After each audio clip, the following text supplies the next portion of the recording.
Putting a receiver into motion is a great way to get the defense on their heels because they're going to need to react to the motion.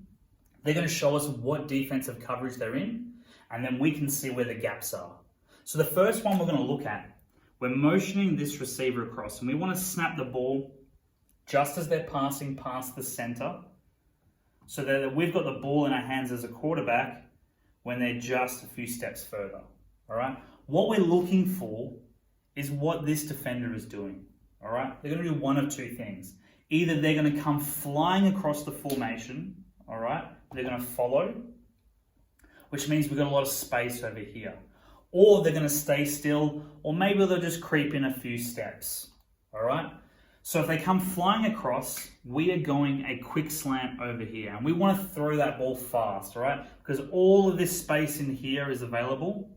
That's where we want to go with the ball, all right? We've created some space. That's where we're going to put the ball straight away. If they stay still, or they just creep over a few steps, all right? Then we want to go to our run concept, and we're going to toss the ball or pitch the ball to the running back. All right, if you don't have a toss or pitch in your play calling sheet, you can run outside zone. Now, I'm not going to confuse you with how we're going to block this up. All right, we're just running a toss to the left. All right, we got favorable numbers over here.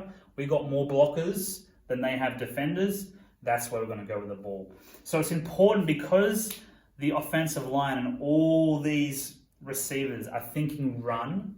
All right, and they're going to be getting downfield and blocking. We have to throw this ball fast, all right? If we hold on to it for too long and our blockers get too far downfield, we're going to be flagged for downfield blocking, all right? But if we catch the ball, turn and throw straight away, that's how we throw the quick slant, we're going to be safe, all right? So one or two things are going to happen. They're going to fly across, we throw the slant. They stay still, we toss the ball, all right? It is that simple. You've got plenty of time to see what's happening, plenty of time to react, and we can go with the ball, all right? So that's the first of this concept. We're going to layer onto that now with another concept. So we're still going to motion across, all right? From here, we're going to run a dagger concept. So we've got to go from here. We've got an 8-yard in, all right? It's important that this is at 8 yards. And then we have an arrow, which is at 1 yard depth, all right? 1 yard past the line of scrimmage. All right, and what we have right here is a triangle read. So we've got 2 defenders that are going to try and cover 3 routes, all right? So it's important we're running these routes well, all right? We don't want a 4-yard in and a 3-yard out. They're going to start to get very close together. We should have a deep, a medium, and a shallow route here, all right? These 2 defenders cannot defend 3 different routes, all right? So we're either looking to throw deep, through to the in, or throw to the out, all right? One of those 3. It's important that when we throw the go ball, all right, we're not lobbing a big high pass over, all right? We need to really work on either throwing with a bit of touch or throwing that ball on a line, all right? Because the higher we throw this ball and the more time it spends in the air, the more chance this safety has of coming over and making a play on the ball, all right? The read is exactly the same pre-snap. So we go in motion.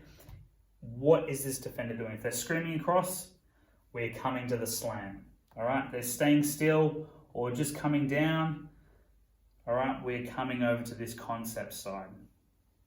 The only other little piece of advice I'll give you, and you probably will notice this pretty quick, is if this player decides to blitz. So if we put them in a motion and they decide that they're going to blitz, all right, they're going to come and get you, then we automatically go back to the slant, all right? Because they're creating all this space by coming down aggressive. We're going to throw the ball to where the blitz is coming from, all right? So these concepts are really easy to get your head around. It's really about where is that defender going, all right? Either they're staying still and we've got favorable numbers over here, or they're coming across and then we've got space. So this is a great way to put the defense on their heels and for you to take advantage of the gaps in the defense.